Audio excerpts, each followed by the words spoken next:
Terkadang kebaikan seseorang dibatasi oleh ras, suku, bahkan agama. Di film inilah kita bisa mengambil pelajaran jika kebaikan seseorang itu tidaklah terbatas. Ketika seseorang akan melakukan kebaikan, janganlah memandang ras, suku, bahkan agama. Tanpa banyak basa-basi lagi, mari kita langsung aja ya ke alur cerita filmnya. Film ini berjudul Bajrangi Bhaijaan. Kisah ini diawali dengan sosok gadis kecil bernama Shahida yang diperankan oleh Harshali Malhotra yang berasal dari keluarga Muslim Pakistan. Sejak kecil Shahida tidak bisa bicara sama sekali. Suatu hari ketika Shahida sedang menggembala kambingnya, dia disuruh pulang oleh ayahnya yang diperankan oleh Mir Sarwar. Kala itu Shahida pun hendak pulang sambil memainkan roda mainannya. Namun sayangnya roda dari mainan tersebut pun rusak. Shahida hendak mengambil roda itu, tapi Shahida malah tergelincir dan terjatuh ke jurang.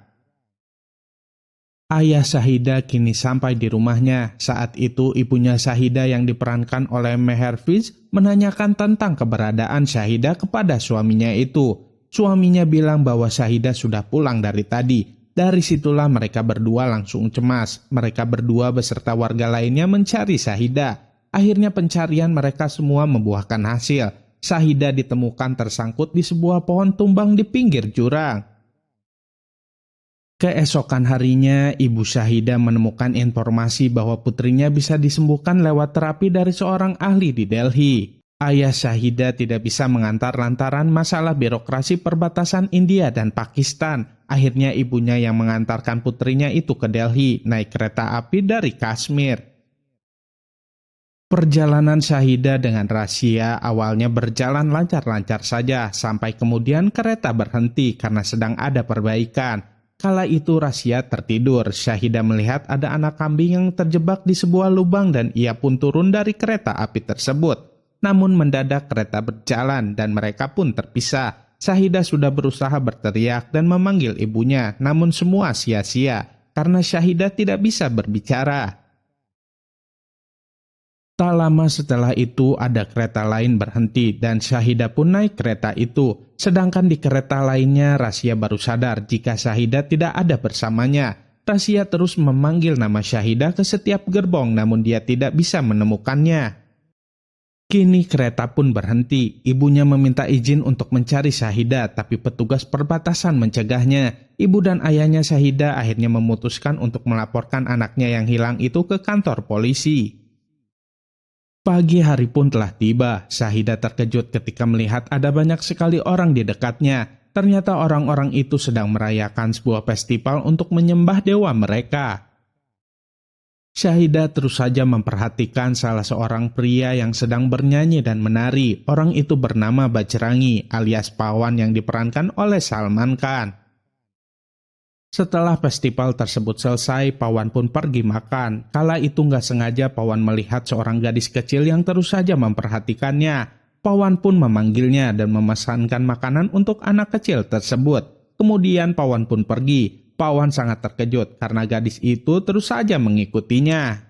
Pawan mulai berpikir jika gadis tersebut telah tersesat dan terpisah dari kedua orang tuanya. Pawan kemudian membawa gadis kecil itu ke sebuah kuil dengan harapan orang tua gadis tersebut bisa menemukannya.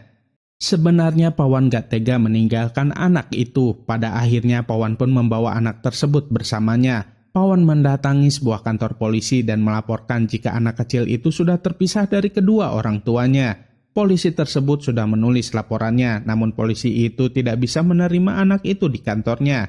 Maka dari itu Pawan pun membawanya pulang. Sebenarnya Pawan belum mempunyai rumah. Tempat tinggal yang dia tempati itu adalah rumah milik teman ayahnya sekaligus calon mertua dari Pawan yang bernama Dayanan. Pawan meminta izin agar gadis kecil itu bisa tinggal sementara dengannya. Pak Dayanan ini tidak suka dengan orang yang berbeda kepercayaan dengannya. Maka dari itu Pawan bilang bahwa gadis itu dari kasta Brahmana.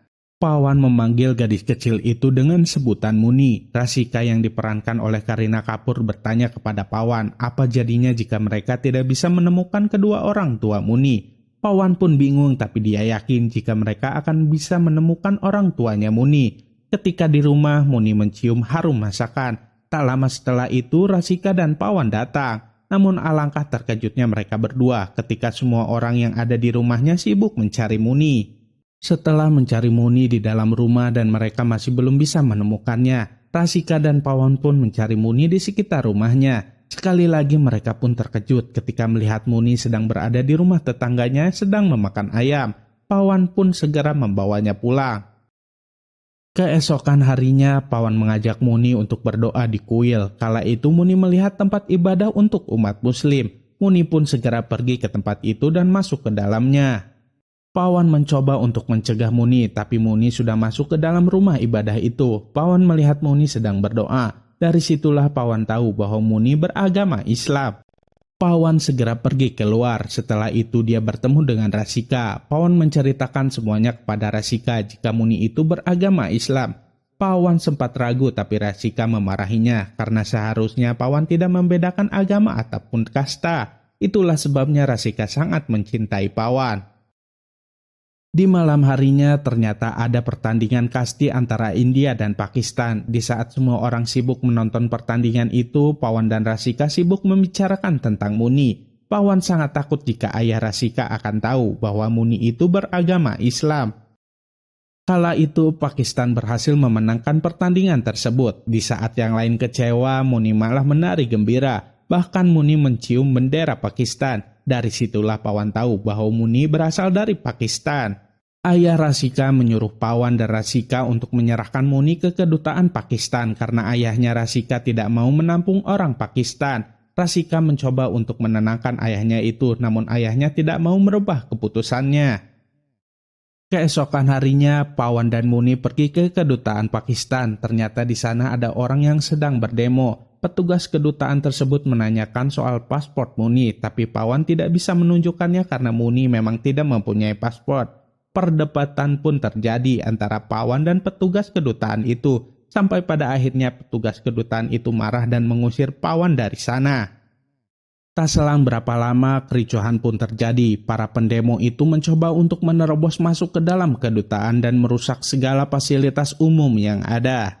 Pawan tidak mempunyai pilihan lain lagi selain mendatangi agen perjalanan. Di sana Pawan bertemu dengan pemilik dari agen perjalanan itu. Dia mengatakan bahwa dirinya bisa membantu Pawan untuk memulangkan Muni tapi dengan biaya yang sangat mahal.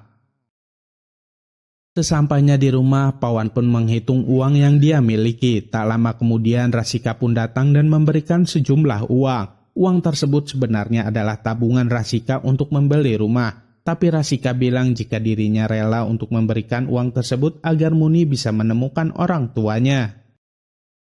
Setelah uangnya terkumpul, Pawan beserta dengan Muni mendatangi agen perjalanan itu lagi. Muni tidak mau berpisah dengan Pawan, tapi Pawan terus memohon kepadanya dan langsung pergi. Sebenarnya Pawan sangat sedih kehilangan Muni.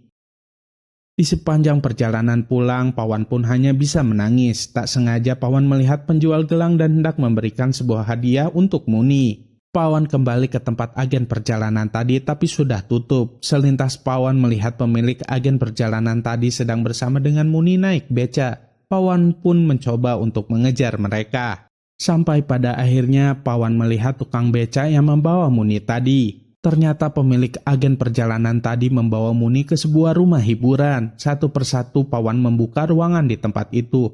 Pawan pun berhasil menemukan Muni. Alangkah terkejutnya Pawan ketika tahu jika Muni itu hendak dijual ke seorang mucikari. Pawan tidak bisa menahan kesedihannya lagi. Muni pun langsung menghampiri Pawan. Mucikari itu menyuruh anak buahnya untuk membawa Muni, tapi Pawan menghalanginya. Bahkan Pawan pun berhasil mengalahkan para penjahat itu, termasuk pemilik agen perjalanan tadi.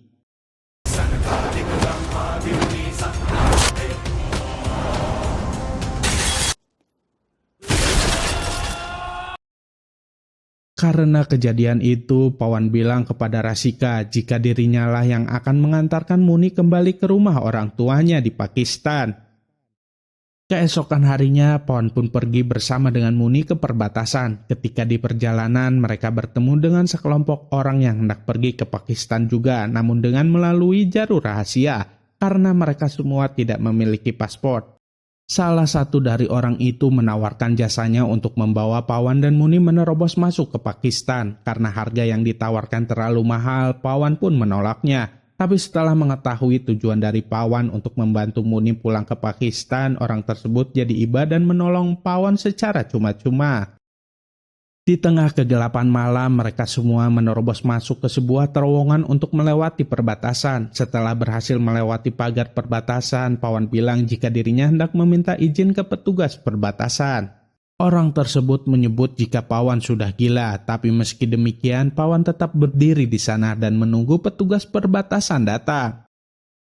Tak lama setelah itu, petugas dari perbatasan pun datang. Mereka semua langsung menodongkan pistol ke arah Pawan. Pawan tidak merasa takut sedikit pun, malahan Pawan langsung meminta izin agar dirinya diizinkan masuk ke negara Pakistan. Semua petugas perbatasan itu tentu saja tidak mengizinkannya. Mereka bertanya bagaimana caranya Pawan bisa menerobos masuk ke perbatasan. Pawan pun menceritakan semuanya. Pawan disuruh untuk kembali ke negaranya, tapi ternyata Pawan malah balik lagi.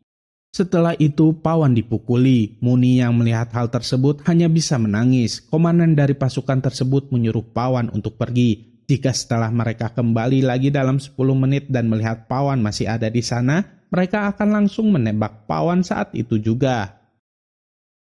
10 menit pun sudah berlalu. Para pasukan itu kembali menghampiri Pawan. Mereka berpikir jika Pawan itu sudah gila, tapi Pawan tetap pada pendiriannya. Akhirnya komandan dari pasukan itu mengizinkan Pawan untuk masuk ke negaranya.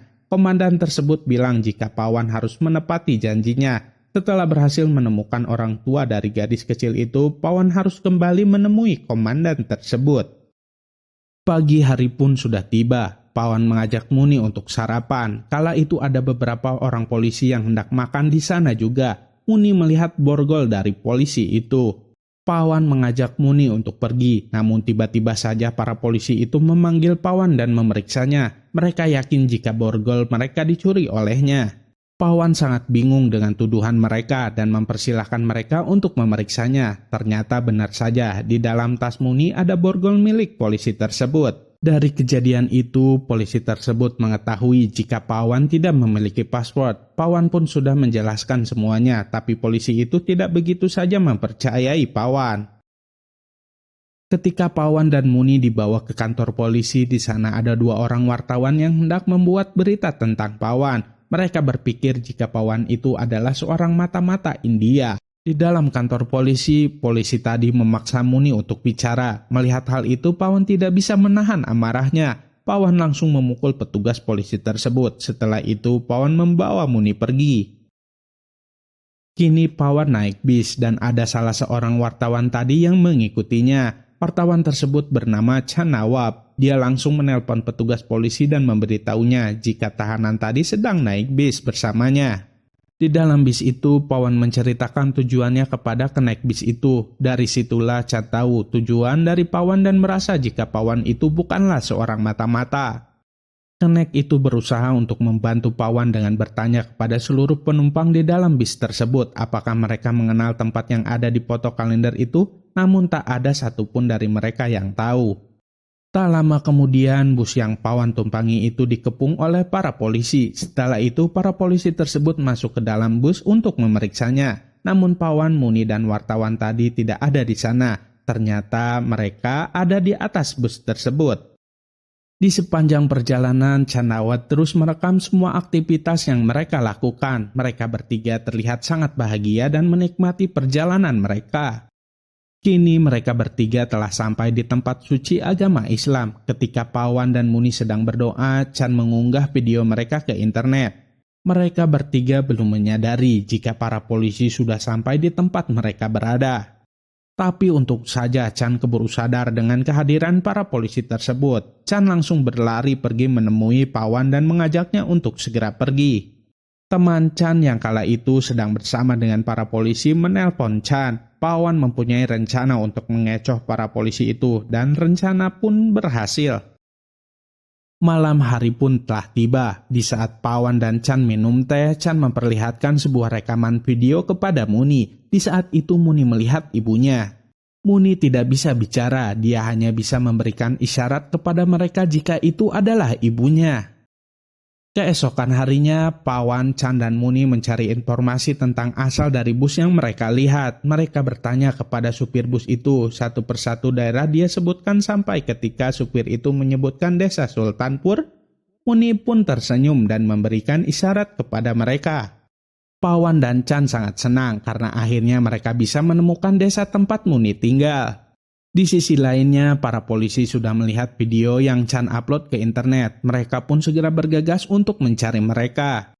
Ketika di perjalanan menuju Sultanpur, terlihat ada antrian kendaraan di depan mereka. Ternyata sedang ada pemeriksaan dari para polisi. Akhirnya mereka membagi tugas. Pawan yang akan mengalihkan perhatian dari para polisi itu, sedangkan Chan dan Muni pergi ke desanya untuk menemui ibunya Muni. Sampai pada akhirnya Muni pun berhasil sampai dan menemui ibunya. Muni dan ibunya itu terlihat sangat bahagia karena kini mereka bisa bersama lagi. Chan pun tidak mau melewatkan momen tersebut dan merekamnya. Namun di sisi lainnya, Pawan sedang dalam bahaya. Para polisi itu terus saja mengejarnya.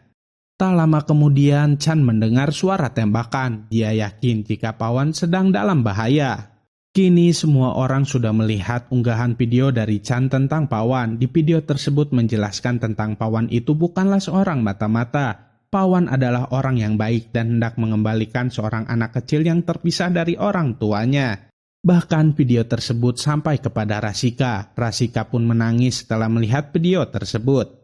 Para dewan pejabat pun mengadakan rapat. Meski semua bukti menyatakan jika Pawan tidak bersalah, ketua petinggi tersebut tetap ingin jika Pawan disalahkan. Ketua dewan tersebut menelpon kepala polisi. Kepala polisi itu sudah tahu jika Pawan tidak bersalah. Meski sudah diancam oleh kepala dewan tertinggi, kepala polisi itu tidak mau menuruti perintahnya. Kini semua orang dari kedua negara berdatangan menuju ke perbatasan untuk mengawal Pawan. Bahkan di sana ada Rasika beserta dengan keluarganya juga. Sebelum Pawan pergi, dia bertemu dengan Chan. Chan berkata kepada Pawan jika Syahida sudah bersama dengan ibunya. Awalnya Pawan bingung siapa itu Syahida. Chan menjawab jika Syahida itu adalah Muni. Kini semua orang terus menyerukan nama Bajrangi Baijan alias Pawan. Setelah sampai di gerbang, petugas perbatasan menghalangi Pawan untuk menyeberang. Namun kepala polisi itu mencoba untuk menjelaskan semuanya. Sampai pada akhirnya petugas perbatasan itu pun menyerah dan membiarkan Pawan untuk melewatinya. Ketika Pawan hampir sampai di perbatasan India, Syahida mencoba untuk melambaikan tangannya. Namun Pawan tidak bisa melihatnya. Sampai pada akhirnya Syahida pun berteriak. Itulah saat di mana Syahida pertama kali bisa bicara. Pawan sangat terkejut ketika mendengar suara Syahida yang memanggilnya nama paman. Pawan pun menoleh dan melihat Syahida. Pawan dan Syahida pun berlari mendekati satu sama lainnya. Nah, itulah akhir dari kisah film Bajrangi Bhaijaan. Banyak sekali pelajaran yang bisa kita ambil dari film ini. Sampai jumpa lagi di video-video sinopsis kami berikutnya ya. Dadah!